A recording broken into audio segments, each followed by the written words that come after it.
Sa bawat pinapagawang kalsada at panibagong gusali na tinuturing na bagong Pilipinas, nananatili pa rin sa De La Puente Street ng Sampaloc, Manila ang bakas ng pangarap ng mga tao rito. Sa bawat gusali na pinapagawa, sa bawat pangakong pag-unlad, gaano karami kaya ang nahihirapan, natataboy at napag-iiwanan? Mukhang progresibo ang pagdami ng bilang ng mga gusali sa Metro Manila. Pero may problema na palang kinakaharap. May oversupply sa tinatawag ng... Binalita noong December 2025 ang pagkakaroon ng housing oversupply na kung saan mahigit 80,300 units ang walang naninirahan.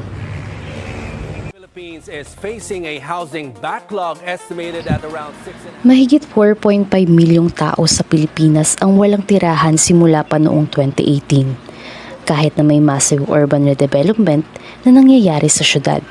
Sa amin nga mamahihirap, sana bigyan niya ho kami ng permanenteng tirahan. Isa si Tatay Jimmy sa halimbawa ng isang Pilipinong apektado ng housing backlog. Sa tabi ng isang gusaling kasalukuyang itinatayo sa De La Puente Street, matatagpuan si Tatay Jimmy. Sa edad na 56 na taong gulang, halos 3 dekada na siyang namumuhay at nakikipagsapalaran sa lansangan ng Maynila.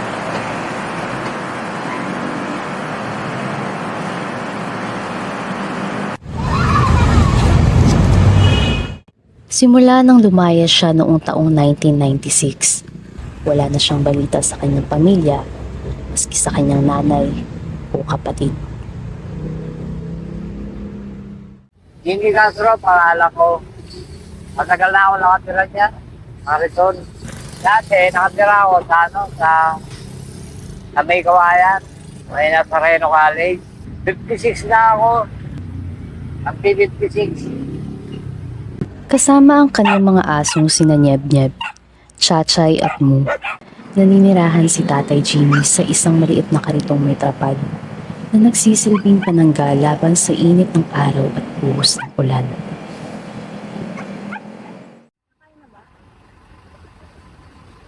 Sa gilid na maingay na kalsada umiikot ang araw-araw na buhay ni Tatay Jimmy. Pagsapit ng tanghali, sisimulan na niya ang paghahanda ng pagkain para sa kanyang mga aso. Tapos lang yung buong sinaing niyo buong araw na yan. Oo, isang beses lang. Isang beses lang kayo nagsasaing sa isang araw. Kasama na din po ba dyan yung mga pagkain ng aso? Oo.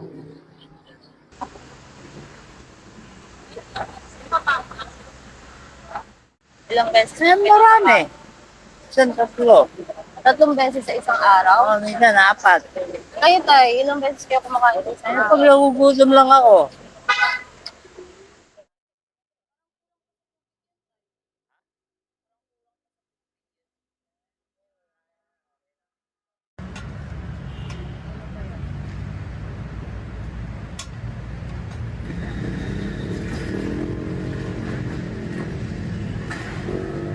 Buhay ko dati, nasa Bisaya ako, Cebu. Tapos, pumunta kami ng Maynila. Ayun, hanggang sa nakapag-asawa yung nanay ko ng Kapagpakan, yung pinahampon ako roon. Tay, maliban po sa mama niyo po at saka sa isang kapatid po na panganay, may iba pa po ba kayong kamag-anak? No, sa Valenzuela. Tumira din po ba kayo dun, Tay? Oo, tumira ako roon. Siguro mga 16 ako noon. Umalis ako doon kasi walang trabaho eh. Kaya bumalik ulit ako sa Pampanga. Tapos nung namatay na yun, bumalik ulit ako sa Maynila. Kasi nakita kami ng kapatid ko. Yan. At tumira ako roon, lumayas ulit ako. Ayan, napunta ako sa lansangan. Ayan. Kalapay-lapay na lang. Sa karito na lang.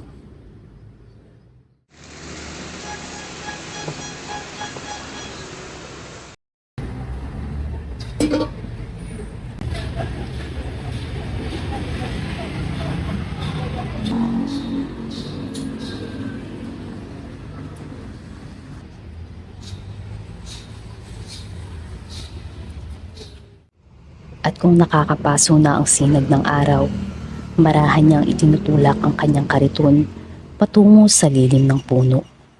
Itong kariton ang nagsisilbing pahingahan ni Tatay Jimmy. Kung minsan ay nakikinig siya sa radyo, kasama ang kanyang mga alaga. Sa kabilang dulo, nandito yung mga tubig, tapos kainan ng mga aso, tapos sa kabilang dulo naman, mga damit, tapos pagkain pa rin ng mga aso. Para sa kanya, higit pa sa simpleng alagang hayop ang kanyang 3 aso. Sila rin ang nagsisilbing kanyang bantay, kasama at karamay. Kadalasan, binibigyan siya ng pagkain at inumin ng mga taong napapadaan.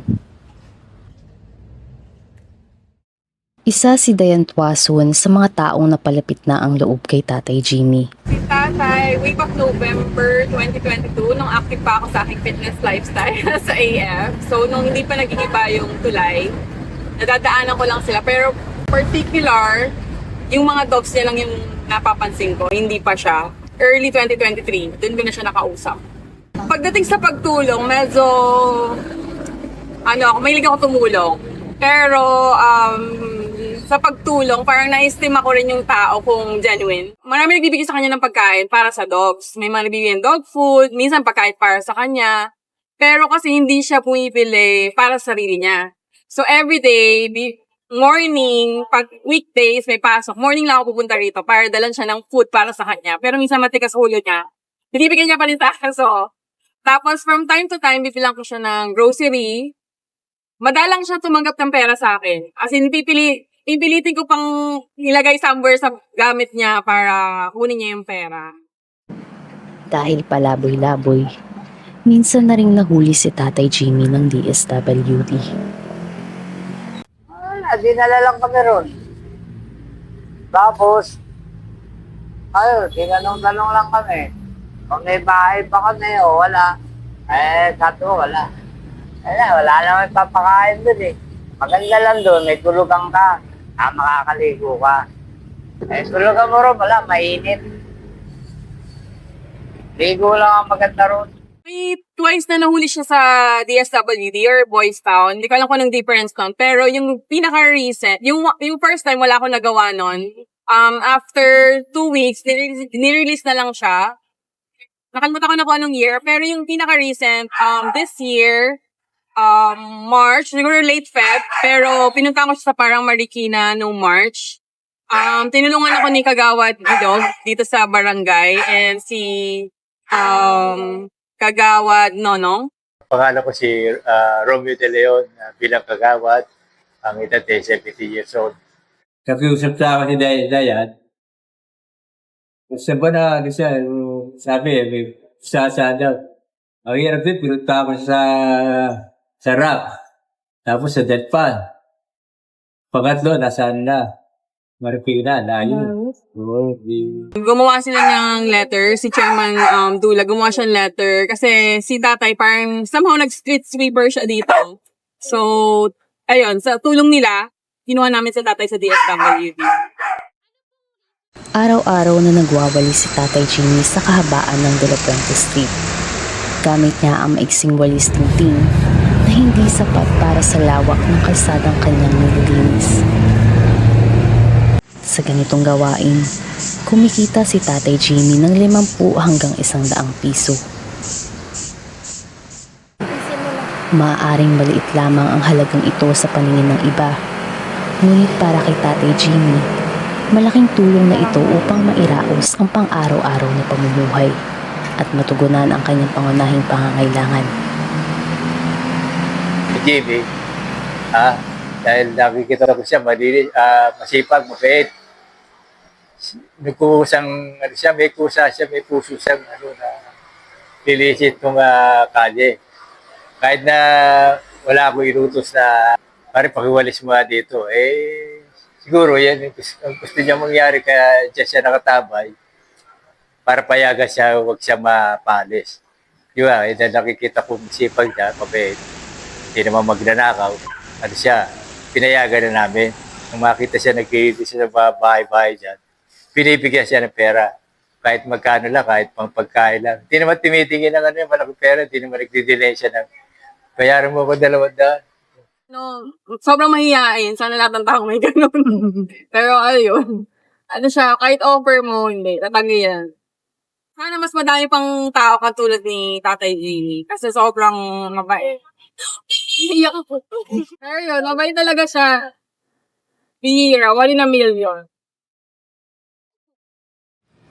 Subalit, sa likod ng kanyang tahimik na araw-araw, may mabigat na karamdaman si Tatay Jimmy. Hirap na siyang makakita dahil sa kanyang katarata sa isang mata. Dahil na rin sa kakulangan ng nararapat na papeles upang magkaroon ng benepisyong pangkalusugan kagaya ng PhilHealth, tuluyan nang hindi napatignan ang kanyang kondisyon. Ang kwento ni Tatay Jimmy ay hindi natatapos sa kanyang kariton. Ito ay salamin ng libu-libong Pilipinong patuloy na lumalaban sa gitna ng hirap. Ngunit sa kabila ng lahat, may pag-asa pa rin mula sa mga taong marunong tumingin, umunawa at tumamay.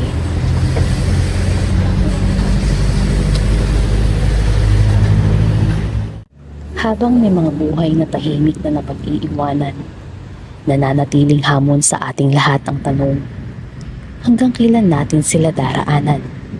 Ilang buhay pa ang kailangan mapag-iwanan bago tayo makialam?